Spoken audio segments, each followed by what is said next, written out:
Hello, this is DC Hammer and welcome to the DC Hammer Show. So, just in case you think that I have been over the past few months, as I've been reporting on the misdeeds of Red China, Communist China, the Red Dragon as I call it, as far as their dealings with other countries, their proclivity to destroy everything they touch, such as the economies of the other countries by using their debt traps, and other methods in order to ensnare other countries into their web of deceit, or the infrastructure improvement programs that go wrong through that debt trapping process, or the captured elites that they use in order to leverage power against their adversaries. For example, using dinosaur Dianne Feinstein in the United States, a person to whom they assigned a spy for 20 years, who posed as her driver and actually did work in her office while he was feeding secrets back to the Red Dragon, or if they are continuing to embark upon their program of tapping all of the natural resources of the world, because they do have a plan. It's China 2025, and that means by the end of 2025, they intend to dominate the entire world, and part of that domination is just not the financial and political geopolitical domination of the planet, but also the domination and control of all its resources. And as I reported a week ago, about the Ivory Queen, a Chinese lady who has taken upon herself to rape Africa of all of its elephants, stealing their tusks, having the elephants killed so she can market in the ivory trade, which is a market that is very flourishing in communist China. They have great need for the tusks of those beautiful animals. And so she was arrested, the Ivory Queen, the other day. But you won't hear a peep from the Marxist screaming media or the environmentalists, supposed environmentalists like socialist Alexandria Ocasio-Cortez, about what's really going on beyond everything I've already discussed, the pollution that China, as the second largest polluter on the planet just behind India, is conducting. And that's not only pollutants into the air, but pollutants into the water and ground, making the entire earth a scorched wasteland in their path, as American environmentalists concentrate on trying to tweak the last inch of improvement out of the air quality from the United States, and they turned a blind eye to what is going on in the other countries based on the incursions of the Red Chinese, the Red Dragon, except we have one intrepid anthropologist, and this comes to us from rawstory.us, which publishes this story that was originally created by Agence France Presse, which is the AFP, the French press, and that is Jane Goodall. And you may know Jane Goodall from way back in the 70s and beyond, and she's been the protector of the great apes in places like Angola and other places in Africa. And she's a true environmentalist, an anthropologist, not just concerned about scientific exploration and discoveries, but also the preservation of the wildlife that she has been diligently studying for decades. And she has come out and said that China is exploiting Africa's resources even more than the European colonizers did, with disastrous effects on the environment. And you should take it not from me or anyone else. There's a handful of us, I believe, that are bemoaning the activities of the Red Dragon. Chris Chappell with China Uncensored is doing a great job of trying to open the eyes of the American and world public to the misdeeds of the Red Chinese. Jane Goodall, who is now turning 80 years old. She's been in the wild since she was in her 30s. And she is a firebrand of a wildlife crusader, and she has been going across the world now and giving speeches, lectures on threats to our planet. And one of the biggest threats to the planet is, you guessed it, the Red Dragon. What the Communist Chinese have been doing, particularly within the last decade, they've been investing heavily in Africa's natural resources. They're building mines, they're digging wells, oil wells that is, running other construction projects, and this again related to their One Belt, One Road initiative, spreading the tentacles of the Red Dragon across the planet. In Africa, China, they want raw materials for their economic growth, taking the natural resources, leaving the people poor. But she goes on to say that China is bigger and the technology has improved. It is a disaster. So I've reported before again on the Ivory Queen, as they call her, that Chinese person who has been exploiting the elephants in Africa for decades and stealing their tusks. And there are others that are stealing rhino horns and poaching these animals in order to sell the parts that they are able to, not on eBay, but in their secret little channels, because many of these animals are protected. But the crimes that these people are committing against wildlife are increasing in number to the point where it's becoming alarming, and you won't be able to tell Jane Goodall that it is not a catastrophe that's taking place.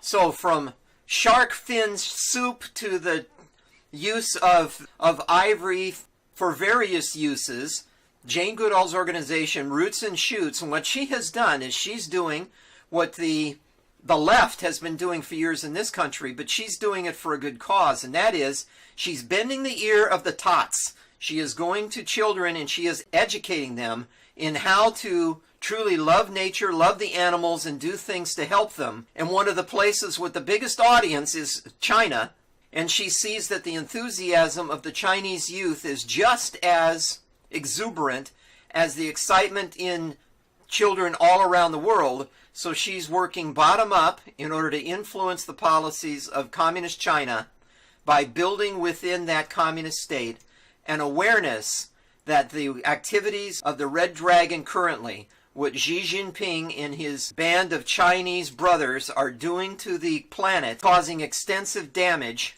And we'll see if her inclination that the biggest problem is merely education, and as she attempts to educate the people of communist China that live in the Red Dragon's den about the damage that they are doing, she believes that she will be able to turn the tide on this. We'll see, because it'll be interesting to see if truly education is the secret, or if the Red Dragon, Red China, will continue on its path regardless of the impact on the animals or the environment itself.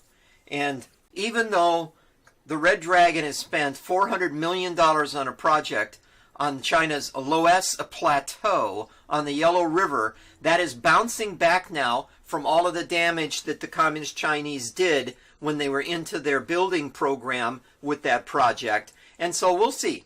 Can one intrepid anthropologist and environmentalist, Jane Goodall, truly make a difference when it comes to changing the entire strategy of a communist state still ruled by people who within 6 years intend to completely dominate the planet? And is it possible that the next generation of Chinese will not only back off from world domination, but do something about the second largest polluter on the planet, their own country of China? And perhaps then that will even cause them to double think their own system of government, that being communism.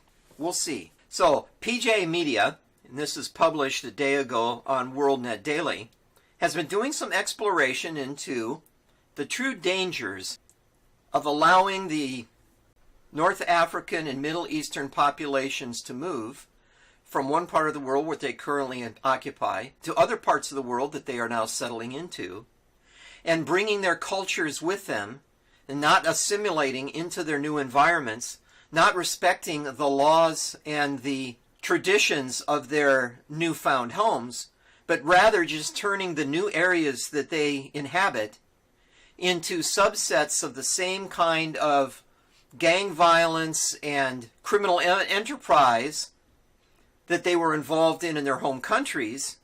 And in this case, they took a look at what's happening with the Somalis, who have invaded what I call Mogadishu on the Mississippi, and that would be Minneapolis, Minnesota. So 10 years ago, you could have gone to Minneapolis and you would have seen very few Somalis, and you would have had very few issues if you went to the Mall of America or traveled around through other areas in the greater metropolitan Minneapolis area, the twin cities of Minneapolis and St. Paul.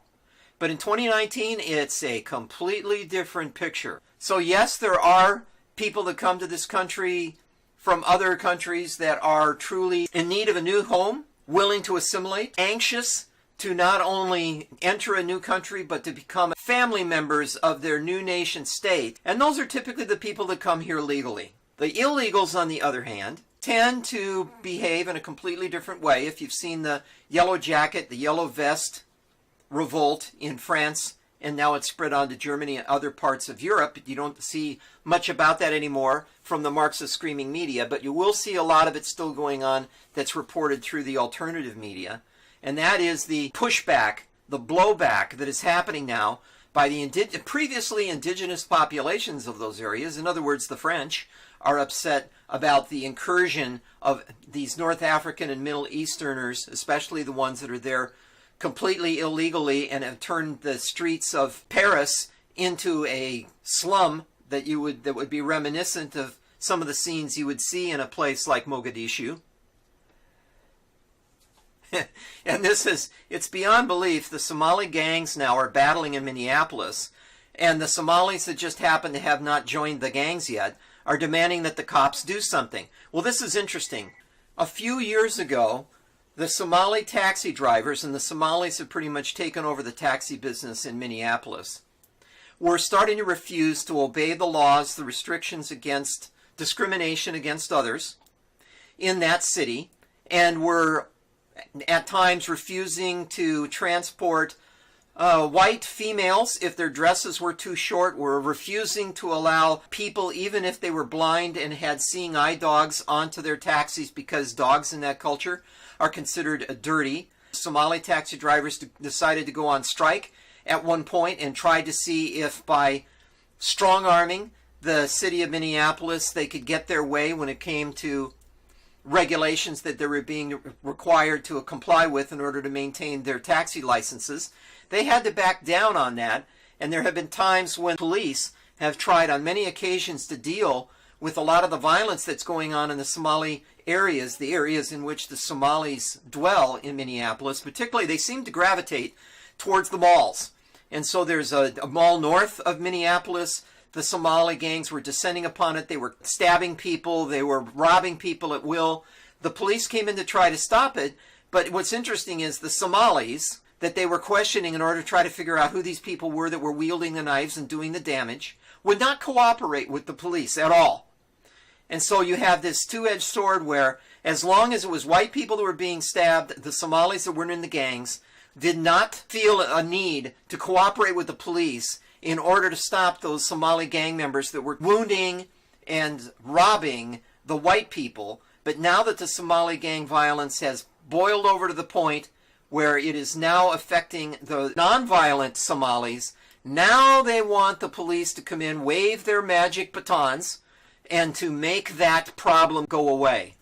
Now this is interesting. For years now, when this Somali incursion took place, I branded Minneapolis Mogadishu on the Mississippi. Well, now the common parlance in that area, they haven't exactly picked up on my nomenclature, but they're calling it Little Mogadishu. I still prefer Mogadishu on the Mississippi. I think that's got a real hook to it. And this is an interesting place. Minnesota originally settled by people that came over legally from Scandinavia, Germany, and Irish. I should know, because I fit into that category, and I was born in Minneapolis, so I understand exactly what they're talking about. And I have Scottish, German, Irish, and French background. But now that that area has become the settling spot for Muslims from East Africa and other areas, the violence that's stemming from the multiple gangs that are involved among the Somali community now is creating what's called in this article the latest spasm of gang violence. It's interesting. I've been following the news reports over the last 10 years about the increase in violence committed by Somalis, particularly the illegal Somalis that just came across the border, and that they have absolutely no regard for the rule of law. They come from a part of the world where there are no laws. It's just you do whatever you feel like. But now that the Somali community has gotten to the point where they're starting to move into the middle class, and they are starting their own businesses and so on, they are now voicing their need for the help of local policing. Again, the police whom they previously disdained and would refuse to cooperate with, now they've realized that maybe it's not in their best interests and they should actually cooperate. And it's interesting, you go to Los Angeles and there's a couple main gangs. There's the Crips and the Bloods, but then over the years there have been a astronomical number of splinter groups and other gangs that have formed among all of the different ethnic communities. There's Hispanic gangs, there's Korean gangs, there's Chinese gangs, and in this area where all the Somali gangs are, this is again very similar to the gang activity in some of the other cities like Chicago and Los Angeles, where they're based in a particular neighborhood. So what happens then is, as gangs increase in number, as they carve out turf, and their turf overlaps with the turf of other gangs, then there's gang warfare. And so you're ending up now with all of these neighborhood gangs, and there's a Cedar Riverside area, there's a gang called the 1627, and there's the Mataban with Attitude, and they are at war with the Somali outlaws, and they've staked out territory in the Carmel Mall, and it just goes on and on. So I'm sure that they have quite the gang task force going in Minneapolis now, and it's going to be maybe not as bad as in Paris where they have the no-go zones. But this is a definite avoid zone, many of these areas now around Minneapolis. And yes, it's going to be pretty difficult for the existing law enforcement agencies to turn the tide when it comes to the violence in these neighborhoods. But I think that they will receive some cooperation finally from some of the Somalis in the community, again, as the Somalis learn what it's like to be part of the middle class, maybe even start to respect some of our laws, and then start to push back against their own people in order to feel safe and not be completely at the mercy of the Somali gangs.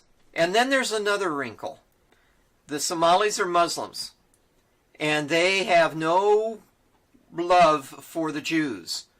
And at the same time that you have the Somali gangs invading the malls and stabbing and robbing typically white people, they like to stab the white males, they like to steal purses from the white females. And this is not just contained to Minneapolis, of course. There's Somalis in other parts of the country, including Los Angeles. And a Somali Muslim the other day was arrested for trying to run over Jews with his car in front of the synagogue. So this article goes on to question the validity of this status being given some of these people as quote-unquote refugees, when they truly weren't refugees from anything. Many of them are here because of the practices of the prior administration.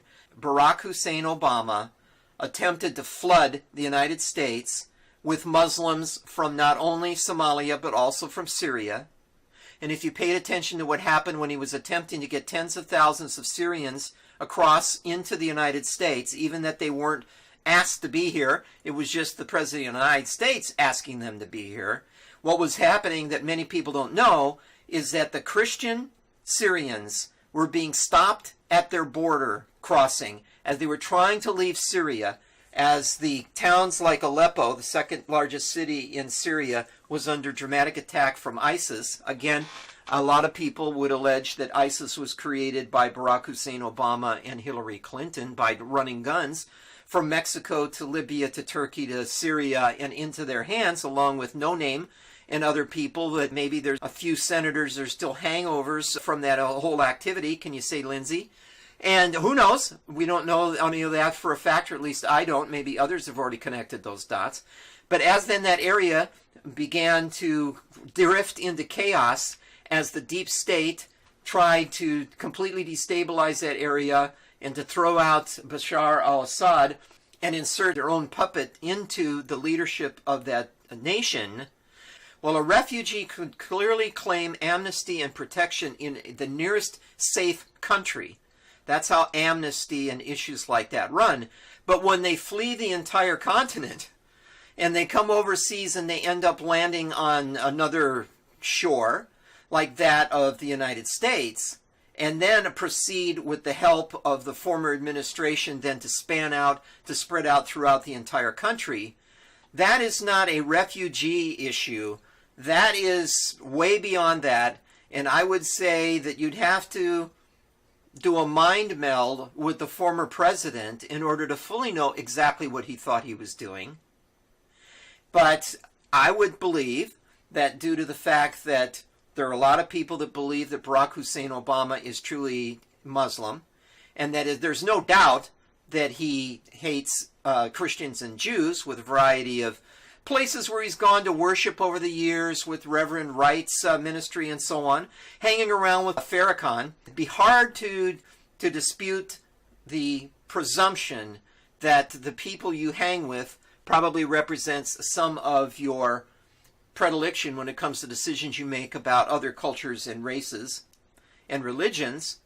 So let's just presume that it's the case that Barack Hussein Obama, with his Muslim CIA director, John Brennan, were then fully willing to do whatever they could in order to change the balance of power in this country by flooding the zone with people coming from a culture and a background and a religious faith and following, a belief system that was more in line with their own belief system.